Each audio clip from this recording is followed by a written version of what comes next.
자, 우리 제 10강 목회 리더십과 제자도에 대해서 한번 생각해 보십시다. 이번 시간과 다음 시간에는 목회 리더십에 대해서 한번 강의를 하도록 하겠습니다. 이 리더십이 굉장히 중요한 부분이기 때문에 아직까지도 저도 고민하는 부분이 목회 리더십에 대한 부분입니다. 리더라는 말이 많이 나왔죠. 목회 리더가 돼야 된다. 리더가 되라. 그런데 이 리더라고 하는 그 목회 리더. 근데 성경에는 리더라는 말이 그렇게 많이 나오지 않아요. 대신 팔로워가 되라 이런 말이 나오죠. 따라가는 사람. 리더는 누구냐면 예수님 따라가는 사람이라는 거예요. 따라가는 사람. 그래서 진정한 리더십은 어디서 나오냐면 내가 주님 따라갈 때 거기서 리더십이 나온다는 거죠.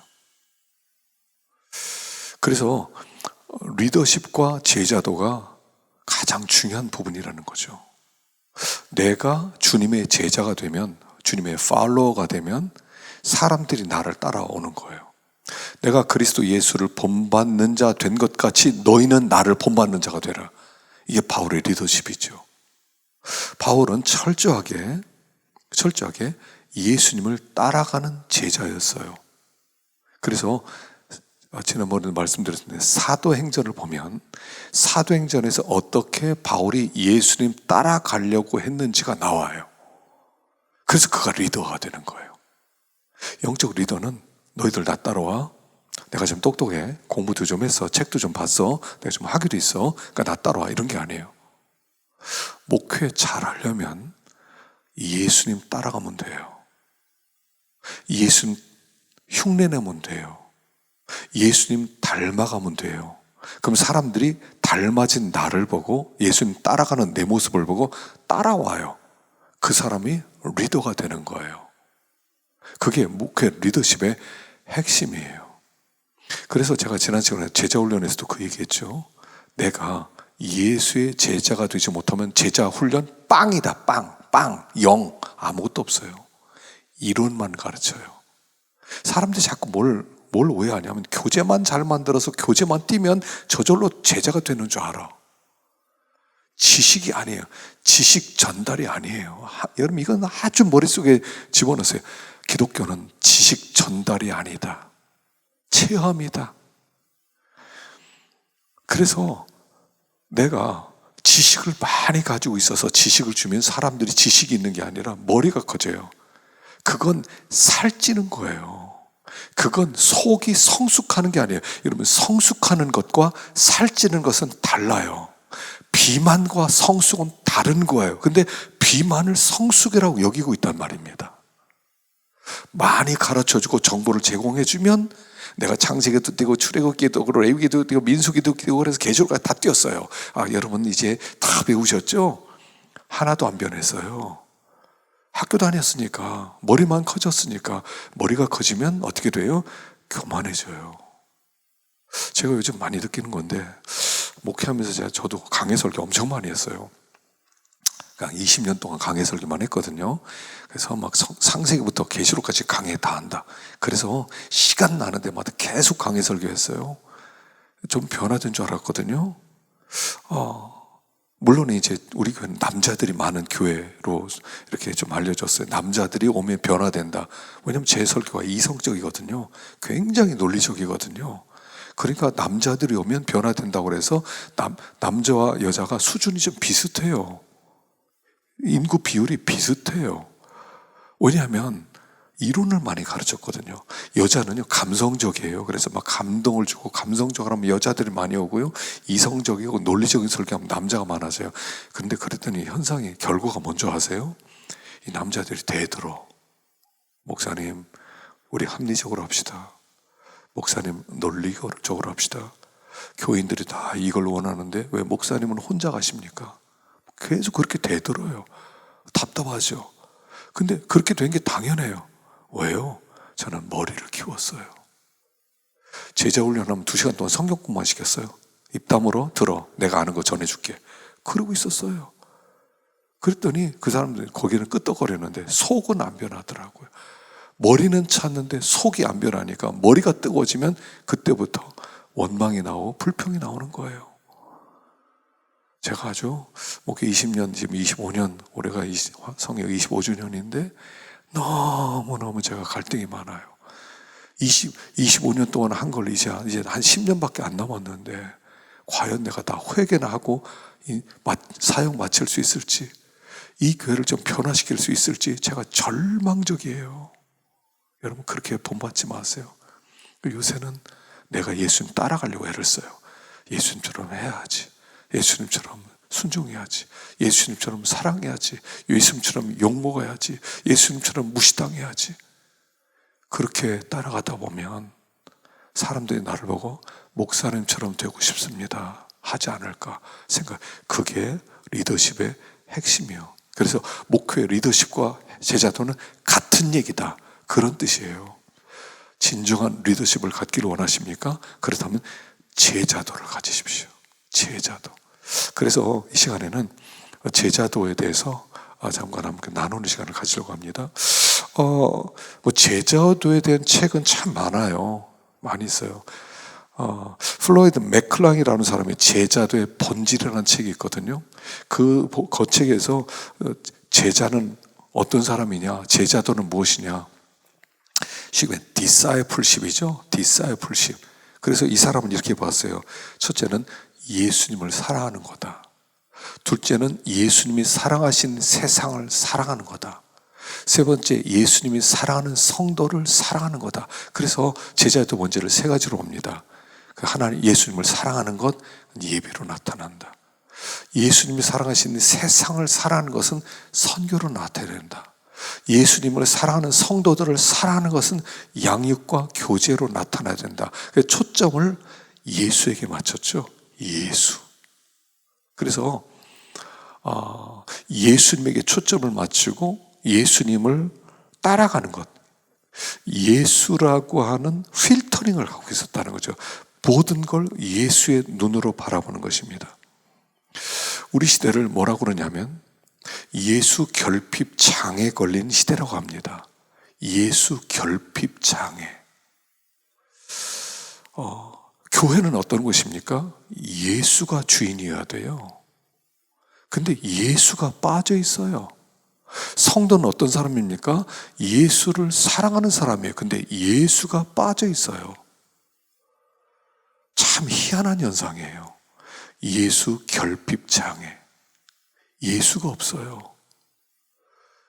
예수가 꽉 찬 생애를 사는 사람이 제자인데, 이 신앙생활은 예수로 꽉 채우는 거거든요. 최봉석 목사님이라고 있었죠. 최봉석 목사님, 최권능 목사님이라고도 하죠. 이분이 이제 붙잡혀서 고문을 많이 받았죠. 그리고 나서 매를 많이 맞아요. 기절을 했어요. 일본 수사가 양동에다 물을 가득 부어 갖고 와가지고 얼굴에 가득 던집니다. 그럼 정신이 번쩍 차리면서 예수 천당 그러는 거예요.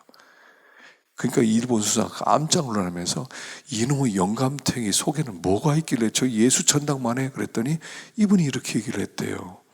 당신이 가져올 때 양동에 물을 가득 채운 것처럼 내 속에는 그 이상으로 예수가 가득 차서 넘치고 있다. 그게 신앙이죠. 그게 제자도죠. 예수로 가득 차 있는 것이 제자도예요. 우리 사역자가 예수가 가득 차야 돼요. 예수. 우리가 이제 공부도 많이 해야 되거든요. 저는 세미나리를 생각할 때 항상 두 가지 마음이 있어요. 세미나리가 필요한가? 세미나리에서 뭐를 가르쳐야 되는가? 옛날에 세미나리가 있었습니까? 그래서 어떤 사람은 세미나리를 세메트리라고 그래요. 세메트리. 이게 세메트리 뭡니까? 공원 묘원이죠. 무덤이란 거예요. 세미나리에 들어가면 잘못하면 죽는다는 거예요. 옛날에 신앙생활하고 목회자가 되려면 어떡합니까? 교회 들어가서 조사가 되는 거예요. 조사. 그래서 목사님 도와주면서 목사님이 가르쳐주는 걸 그냥 그대로 듣고 받아쓰고 기도하고 또 교회 일 돌보고 그 다음에 그대로 목사님 얘기한 거 받아쓰고 또 기도하고 또 그대로 이걸 한 10년쯤 한 다음에 목사님이 봐서 기도를 시켜봐요. 기도할 때 말씀이 나오고 복음이 나오면 수요일 같은데 설교를 한번 시켜요. 내가 서울에 출타하고 오는데 수요일날 설교 좀 하시오. 그러면 설교할 때 뭐가 나오냐면 그 목사가 설교한 게 그대로 나와요. 똑같이 나와요. 정신을 전달받아요. 옛날엔 도제 교육이었어요. 도제 교육. 도제 교육이기 때문에 그대로 흉내내는 거예요. 도제는 뭐죠? 대장간이나 어떤 전문 무슨 우동집 들어가면 그대로 반죽을 어떻게 만드는지, 뭐 속에 뭐를 넣는지, 어떤 끈끈한 거 어느 정도 되는지 그대로 배우는 거예요.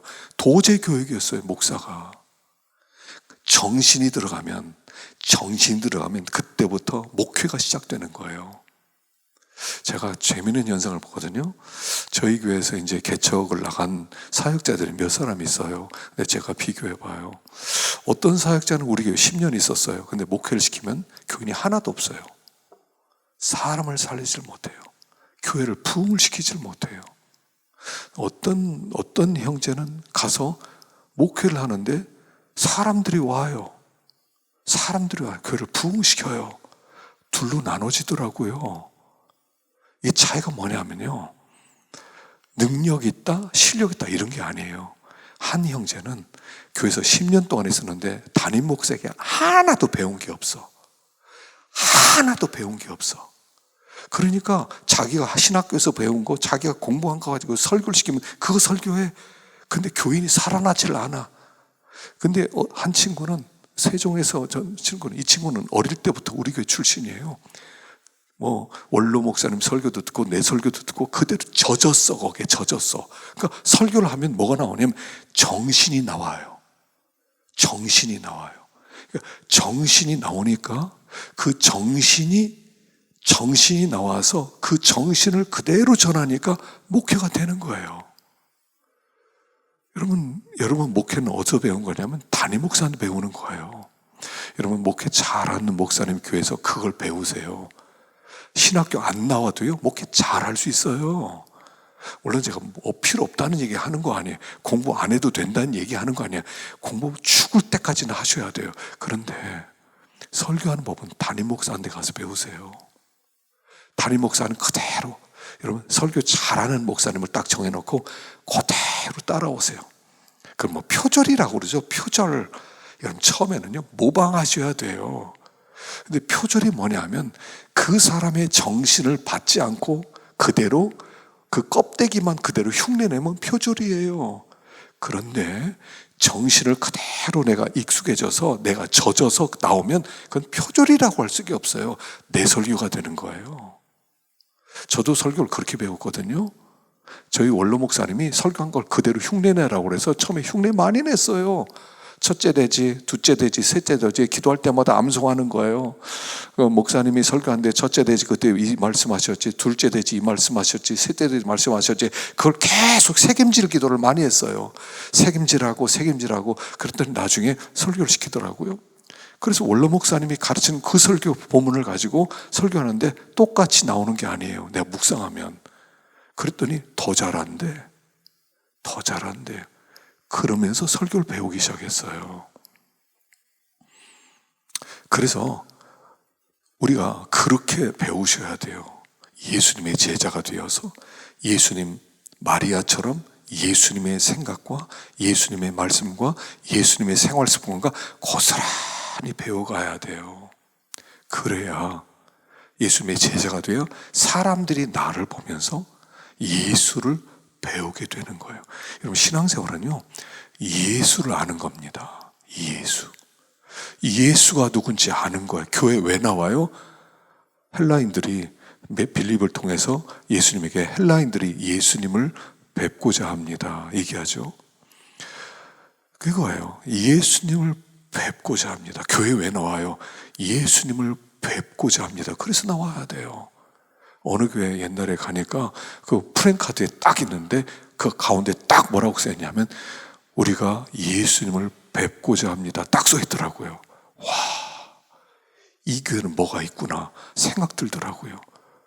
하나님 앞에 왜 나와요? 예수님을 뵙고자 해서 나와야 되는 거예요. 예수님을 뵙고자 합니다. 근데 목사가 서서 예수를 보여주지를 못해. 이론만 설교해. 지식만 전해줘. 이건 이런 뜻입니다. 저건 저런 뜻입니다. 이렇게 사세요. 저렇게 사세요. 그러니까 감화 감동이 안 일어나는 거예요. 감화 감동이 안 일어나요. 그러니까 사람들이 안 오는 거예요. 사람들 귀가 귀신이거든요. 저분에게 말씀이 있다, 말씀이 없다, 귀신 같거든요. 말씀이 있는 곳에 가셔야 되거든요. 그래서 사는 역사가 있으니까. 그래서 리더십의 핵심은 뭐다? 예수님 닮아가는 거다. 내 안에 예수 채우는 거다. 예수 더 알고 싶은 소원으로 채워지는 것이 바로 리더십이다 하는 거예요. 그게 플로이드 맥클랑의 제자도의 본질이다 한 얘기죠. 자, 두 번째, 존 스토트의 제자도란 책이 있죠. 여러분, 이 제자도란 책은 원래 Radical Discipleship이에요. 원래 제목은 Radical, 급진적이라는 거죠. 급진적 제자, Radical Disciple이에요. 급진적 제자. 이 급진적 제자, 성경에는 그리스도이란 단어는 3번밖에 나오지 않아요. 3번. 그래서 3번, 사도행전에 2번 나오고요, 베드로전서 1번에 나오고, 그리스도인은 다른 단어 자체가 많이 나올 것 같지만 크리스찬은 3번밖에 안 나와요. 그런데 제자란 단어가 훨씬 더 많이 나와요. 제자들이. 무슨 얘기냐면 그리스도인은 제자란 뜻이에요. 제자란 도제란 뜻이에요. 도제. 그래서 예수님이 3년 동안 뭐 공부하러 가는 게 아니라 함께 사는 거예요. 먹는 것도 보여주고, 일하는 것도 보여주고, 전도하는 것도 보여주고, 기적도 보이고, 다 보여주는 거예요. 그게 제자예요. 그래서 이 제자도에 그가 한 7가지 얘기를 했는데, 그 중에 제가 한 6가지만 함께 나누겠습니다. 첫째, 제자는 누구냐? 불순응하는 사람이다. 불순응. 이 불순이라는 건 뭐냐면 세상에 순응하지 않는, 세상에 적응하지 못하는 사람이다 하는 거예요. 자, 레위기 18장 3절에 보면 너희는 너희가 거주하던 애굽 땅의 풍속을 따르지 말며 내가 너희를 인도할 가나안 땅의 풍속과 규례도 행하지 말고. 자, 그들을 가나안 땅에 보내면서 야, 가나안 땅에서 애굽 사람 흉내내지 마. 너희들 애굽에 살면서 400년 동안 살면서 애굽의 풍속이 너희들에게 너희도 모르게 스며들 수 있어. 그거 따라하지 마. 가나안 사람들의 풍속 따라가지 마. 너희는 가나안 땅에 적응하지 못하는 사람이 되어야 돼. 적응하면 죽어 라는 얘기죠. 근데 나중에 사사기에 보면 사석에서 그들이 가나안 땅에 순응했어요. 그래서 죽게 되는 거예요. 신앙인은 적응을 잘 못하는 사람이에요. 이 세상에 체질에 안 맞아야 돼요. 세상에 난 너무 체질이 잘 맞아, 난 너무 즐거워, 그 사람 의심해 봐야 돼요. 세상에 뭔가 안 맞아야 돼요. 내 체질에 안 맞아야 돼요. 여러분, 그 롯이 소돔성으로 가게 되죠. 소돔성으로 가서 뭐라고 그러냐면 의로운 심령을 상하니라 그래요. 그가 그 소돔성에 들어가서 의로운 심령이 상했다는 얘기는 뭐냐면 자기도 모르게 거기에 적응하면서 사는데 괴로웠다는 얘기예요. 괴로웠다는 얘기예요. 신앙인은 적응이 잘 안 돼요. 마치 살아있는 물고기 같아요. 살아있는 물고기. 살아있는 물고기는 올라가요. 거슬러 올라가요. 물살이 아무리 세더라도 거슬러 올라가요. 연어는요, 폭포수를 거슬러 올라가지 않아요. 폭포수를 거슬러 올라가요. 죽은 고기는 그냥 떠내려가요. 적응하는 거예요, 물에. 폭포수로 올라가는 산고기, 세상에 적응 잘 못하는 사람. 그래서 로마서 12장 2절에 너는 이 세대를 본받지 말고 마음을 새롭게 함으로 변화를 받아. 변화를 받아. 이 세대를 본받지 말고 세상 틀에 들어가지 말고. 본받는다는 건 틀을 만들어 놓고 이 세상은 그 틀 속으로 들어와 세상 사람은 찍어내는데 그 틀 속에 들어가지 말라는 얘기예요. 적응을 잘 못하는 사람들이 그리스도인들이에요. 그래서 교회가 미움을 당하죠. 세상은 잘 적응을 해야 되거든요. 순응을 해야 되는데 적응을 잘 못하죠. 그 사람이 그리스도인이다 하는 겁니다. 자, 우리가 순응하지 않으려면 첫째 세상의 특징을 알아야 돼요. 세상은 어떤 곳이에요? 다원주의 세상이에요. 다원주의. 주의라고 하는 것은 나름대로 타당성이 있고 또 동등한 존중을 받아야 된다는 정신이죠. 어떤 주의. 다원주의 속에 우리는 그리스도의 유일성을 증거하는 사람이에요. 우리는 다원주의 속에 배타주의를 갖고 있어요. 이 세상 다 좋다고 인정을 해줘야 돼. 불교도 좋고 이슬람도 좋고 힌두교도 좋고 니네들이 가진 종교는 다 좋은 거야. 그래야 나도 인정을 받을 수 있어요. 다원주의죠. 근데 우리는 배타성을 갖고 있어요. 복음은 배타성. 이 배타성은 핍박을 받는 중요한 요소 중에 하나죠. 다원주의 속에 배타주의를 가져라는 거죠. 두 번째, 물질주의 세상입니다. 이 세상은 물질이 전부예요. 돈이 최고예요. 돈이 세상을 지배해요. 돈의 가치관이 최정상에 있어요. 여러분, 이게 이제 살아가면서 굉장히 큰 시험이 돼요. 여러분, 돈의 시험이 제일 큰 시험이에요. 그 돈의 시험을 이길 수 있는 사람은 과연 얼마나 될까? 얼마나 될까? 돈 무섭지 않다는 사람 거의 없어요. 돈 몇 푼에 자기 가치관도 팔고 신앙도 팔고 다 팔죠. 돈 몇 푼에. 가만히 보면 우리 양심 속일 때 보면요, 엄청난 돈이 아니에요. 1, 2만 원 더 얻기 위해서 1, 2만 원 얻기 위해서 양심 팔 때가 있어요. 그때 우리가 이렇게 생각해 봐야 돼요. 이런 것에 내 영혼을 팔 수 있는가? 항상 점검하세요. 자기를 점검. 이런 것에 내 영혼을 팔 수 있는가? 난 팔 수 없다. 그 물질주의를 이겨야 돼요. 세 번째는 윤리적 상대주의 세상이죠. 세상은 상대주의예요. 다. 그러니까 상대주의라는 건 뭐냐면 케이스 바이 케이스라는 거예요. 케이스에 따라 우리의 행동 강령이 달라질 수 있다는 거죠. 절대성이 없다는 거예요. 근데 복음은 뭡니까? 캐논, 자란 뜻이죠. 캐논이에요. 캐논. 자예요. 자에 맞춰서 맞으면 정확한 거고 맞지 않으면 틀린 거예요. 말씀은 캐논이에요. 절대성이에요. 자예요. 전 세계 어디를 가든 통하는 거예요. 그게 말씀이에요. 이 세상은 윤리적 상대주의로 가득 찬 세상이라는 거죠. 우리는 예수가 왕이에요. 예수가 주인이에요. 예수, 말씀. 그 기독교의 공동체는 절대 공동체예요. 절대성의 공동체. 우리가 이걸 아셔야 돼요. 이걸 아셔야 돼요. 이 세상은 상대성, 윤리도 상대성이에요. 모든 사람이 원하면 허락이 되는 거예요. 동성애가 모든 사람이 이해를 하면 그게 법이 되는 거죠. 기준이 돼요. 근데 우리는 못하는 거예요. 그러다 보니까 핍박을 당하는 거죠. 윤리적 상대주의의 세상이다. 네 번째, 이 세상은 나르시시즘이 가득 차 있어요. 나르시시즘은 지나친 자기 사랑을 얘기하죠. 세 가지를 사랑합니다. 자기를 사랑하고 쾌락 사랑하기를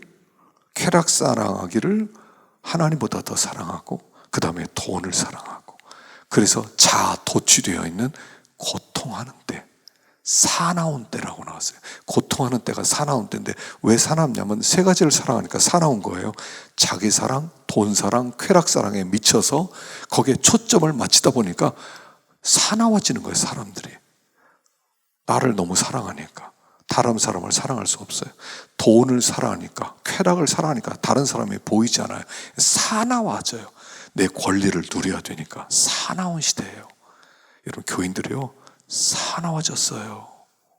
굉장히 사납습니다.